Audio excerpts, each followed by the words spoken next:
Magandang araw mga kababayan. Narito ang pinakabagong weather update natin ngayong araw, Sunday, August 24, 2025. Ang low pressure na minomonitor natin sa may timog silangan ng bansa ay patuloy na lumalapit. Anumang oras pwedeng maging isang tropical depression. At alamin natin yung mga lugar na dadaanan ng bagyong ito at habagat patuloy pa ring umiiral sa bansa. Para naman lagi kang updated sa lagay ng panahon, i-click mo lang ang subscribe button. Ang low pressure area ay namataan sa layong 445 kilometers mula sa Hinatuan, Surigao del Sur. Kasabay nito, patuloy na nakakaapekto ang southwest monsoon sa mga kanlurang bahagi ng southern Luzon. Si Typhoon Kajiki na dating si Isang ay nananatili pa rin na nasa labas ng Philippine Area of Responsibility. Ito ay nakita sa layong 900 kilometers sa kanluran ng northern Luzon. Taglay nito ang maximum sustained winds na 120 kilometers per hour malapit sa gitna at bugso ng hangin na umaabot sa 150 kilometers per hour. Patuloy itong kumikilos pakanluran sa bilis na 25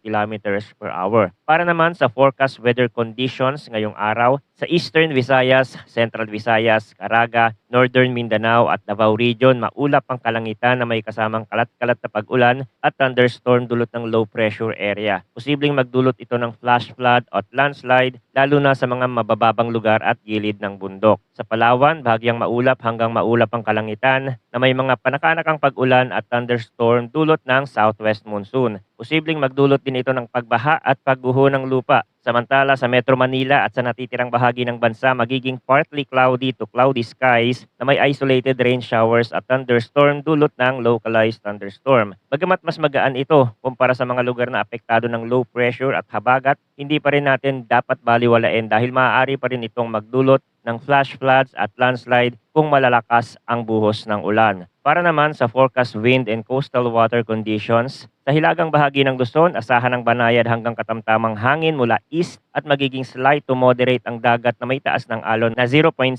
hanggang 1.8 meters. Sa kanlurang bahagi ng Luzon, magiging banayad hanggang katamtaman ng hangin mula southwest hanggang south na magdudulot ng slight to moderate seas na may taas ng alon mula 0.6 hanggang 1.8 meters. Sa Mindanao naman, banayad hanggang katamtaman ng hangin mula southwest hanggang west na magdudulot ng alon na 0.6 hanggang 1.8 meters. Sa natitirang bahagi ng bansa, banayad din hanggang katamtaman ng hangin mula northeast hanggang northwest at slight to moderate ang karagatan na may taas ng alon na 0.6 hanggang 1.5 meters. Ayon naman sa mga international weather agencies tulad ng GFS, ang low pressure area sa timog silangan ng bansa ay posibleng maging isang tropical depression anumang oras. Sa kasalukuyang track na ipinapakita ng mga modelo, kikilos ito pahilagang kanluran at posibleng dumaan ng eastern part ng Visayas. Pagkatapos nito ay posibleng daanan ng Bicol Region, Central Luzon o Northern Luzon bago makarating sa West Philippine Sea. Kung ito ay magpapatuloy sa ganitong track, inaasahang hihilahin nito ang southwest monsoon na magdudulot ng malalakas na pag-ulan sa malaking bahagi ng bansa.